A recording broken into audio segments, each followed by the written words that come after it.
안녕하세요. 하트건입니다. 오늘은 9개월차 공부를 시작하는 날입니다. 3년차 공부도 이제 2개월밖에 남지 않았네요.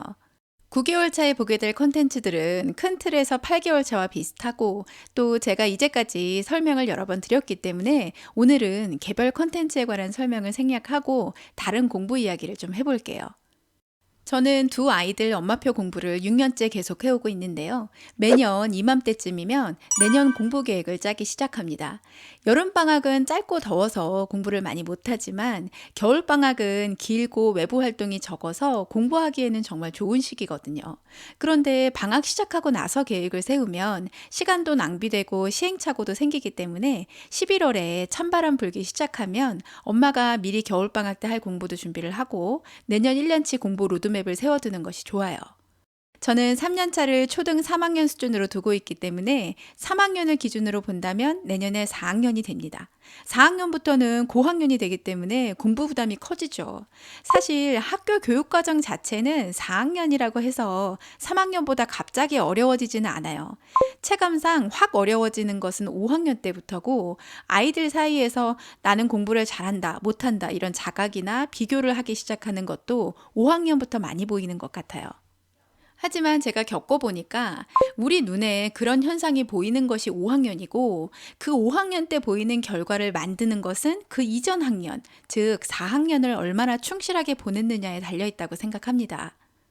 수학 학원에 보내시는 분들은 학원을 잘 선택하고 나면 그 이후는 고민할 일이 많지 않겠지만 저처럼 영어뿐만 아니라 수학도 엄마표로 공부시키는 경우는 영어와 수학 공부의 균형을 어떻게 맞출지에 관한 고민을 꼭 해보셔야 합니다. 저는 아이들 초등 6년 공부 계획을 세울 때 우선 독서는 최우선으로 두고 영어 수학에 관해서는 저학년 때 영어, 고학년 때는 수학 이걸 원칙으로 세웠어요. 그래서 1학년 때부터 3학년까지는 영어는 매일 2시간을 투자한 반면에 수학 공부는 일주일에 한 2번 정도 학교 진도보다 2, 3개월만 앞서게 예습을 하고 기본 계산 문제를 연습하는 정도만 했습니다. 그리고 나서 4학년이 되니까 이제 계획대로 수학을 달려야 하는데 영어를 줄이려니까 뭔가 불안하더라고요. 엄마표 영어 3년으로 아이가 영어와 많이 친해지기는 했지만 이제 막 챕터북 단계를 지나서 영어 소설을 읽으면서 쭉쭉 성장할 수 있는 시기인데 조금만 더 하면 수준이 훨씬 높아질 것 같은데 너무 아쉽다는 생각이 들었어요.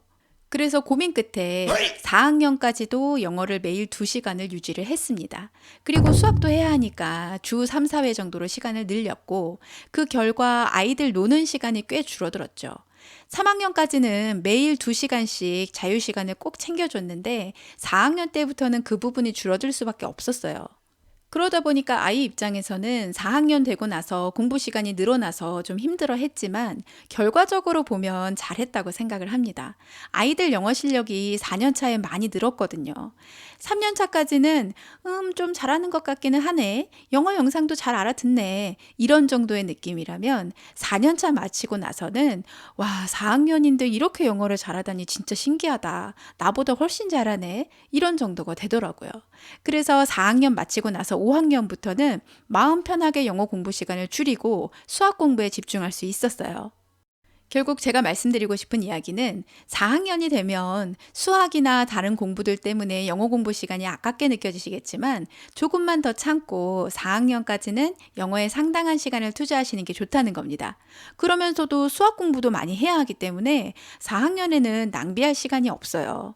미리 계획을 잘 세우셔서 4학년에 영어와 수학 둘 다 꼼꼼하게 챙겨주시면 좋겠습니다. 그럼 5학년부터는 영어에 대한 부담이 훨씬 줄어들면서도 편하고 자신 있는 과목이 될 수 있을 겁니다. 그럼 9개월 차 공부도 즐겁게 함께 해주시고 저는 10개월 차 공부 시작할 때 다시 뵙겠습니다. 오늘도 시청해주셔서 감사합니다.